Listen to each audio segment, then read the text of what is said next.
Bonjour à tous, dans cette vidéo je vais vous faire découvrir la véritable fraternité qui est horizontale et verticale et il est urgent de comprendre que cette véritable fraternité ne peut que reposer sur l'idée que nous sommes tous universellement égaux en valeur et donc cohéritiers de notre mère nourricière, la Terre, et de ses multiples et abondantes richesses, appelant à quoi? Au partage et au respect de notre héritage. Et cette universalité, pour se réaliser pleinement, ne peut que passer par le filtre national. Je le précise, c'est important, et pour deux raisons. La première, on l'a vu dans la vidéo sur la nation, c'est le principe en fait de réalité à l'œuvre dans l'histoire. Personne n'a décidé qu'une nation doive se construire. Une population avec une langue sur un territoire gouverné par un pouvoir politique qui s'impose sur ce territoire et pas sur le territoire du voisin, eh bien c'est un fait. Voilà ce qu'est la nation, elle a une mémoire collective, un génie national et une volonté commune, c'est comme ça. Et elle débouche sur le consentement des gouvernés à être gouvernés, et sur un état de droit. La deuxième raison, c'est que si l'on n'est pas dans le cadre national, ipso facto, on est dans un cadre impérial. Et l'Empire, qui prend la forme de grands espaces continentaux, se fiche toujours du consentement des gouvernés à être gouvernés, sont seulement considérés comme des produits plus que des citoyens.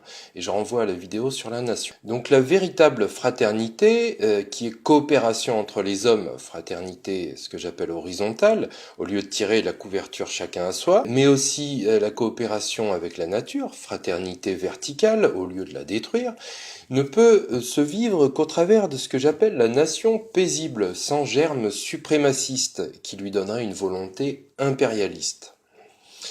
Cela étant posé, voyons d'abord la coopération entre êtres humains, car nous sommes tous héritiers de la nation.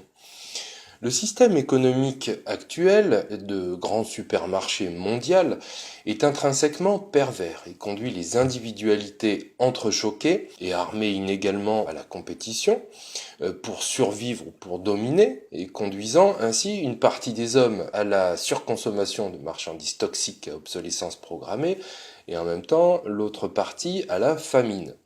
Et le statu quo de ce modèle capitaliste ultralibéral actuel conduit au désastre, comme on a vu, et il faut en changer. Et le nerf de la guerre, c'est l'argent. Alors suivez-moi bien, je vais développer un aspect fondamental du problème. Puisque l'argent, qui n'est pas la vraie richesse, mais le titre d'accès à la production de biens et services, qui elle est la vraie richesse, c'est-à-dire capable de satisfaire concrètement les besoins des êtres humains, si vous voulez, on ne mâche pas des billets pour satisfaire ses besoins.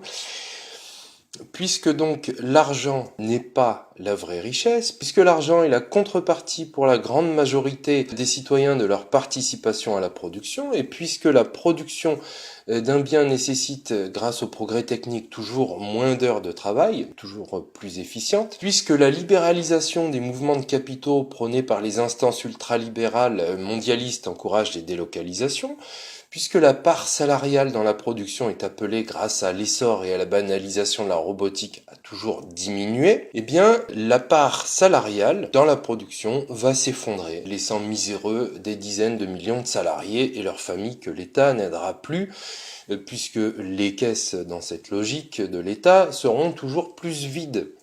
Les cotisations patronales et salariales sont assises sur la production. Cette vision ultralibérale obscurantiste, de pirate libertiste, manœuvrant sous faux pavillon libéral, oublie que nous sommes tous égaux.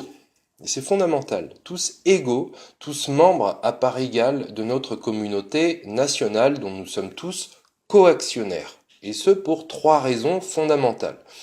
Aucune richesse ne peut être créée sans l'apport des ressources naturelles communes à la collectivité, comme l'eau, l'air, la terre, la forêt, les poissons. Aucune richesse ne peut être créée sans les ressources acquises par les générations passées, comme le savoir scientifique et le savoir-faire acquis, tels les progrès techniques. Aucune richesse ne peut être créée sans les ressources de l'organisation sociale. Je parle de quoi? Je parle d'un pouvoir politique organisant le domaine et les biens publics, une monnaie au cours légal et forcé, des services publics et une population éduquée, instruite et obéissante aux lois qui garantissent les libertés, notamment d'entreprendre et de propriété privée. Nous avons donc légitimement tous droit, en tant que citoyens d'une communauté nationale, à notre part de dividendes sur la richesse nationale qui ne peut être créée sans les ressources de la collectivité. Pourquoi? Pour satisfaire nos besoins vitaux et pouvoir ainsi exercer notre droit de vivre dignement tous et chacun en pleine fraternité. Et c'est un droit légitime et tout à fait réalisable. Comme le disait Louis Évin, puisque les machines augmentent les biens au lieu de les diminuer, la production mécanique ne devrait qu'augmenter l'abondance dans les foyers, même si le travail personnel de l'homme dans la production diminue, et cela devrait se faire sans heurts, sans bouleversement. C'est possible à la condition qu'on dissocie, au degré voulu, le droit à la production de la contribution personnelle à la production. Et ce droit d'héritier de la richesse nationale s'appelle le dividende universel. Il fait partie d'une doctrine économique créée il y a 100 ans appelée le crédit social. Et on verra ça dans la prochaine vidéo. Merci de votre écoute. À bientôt.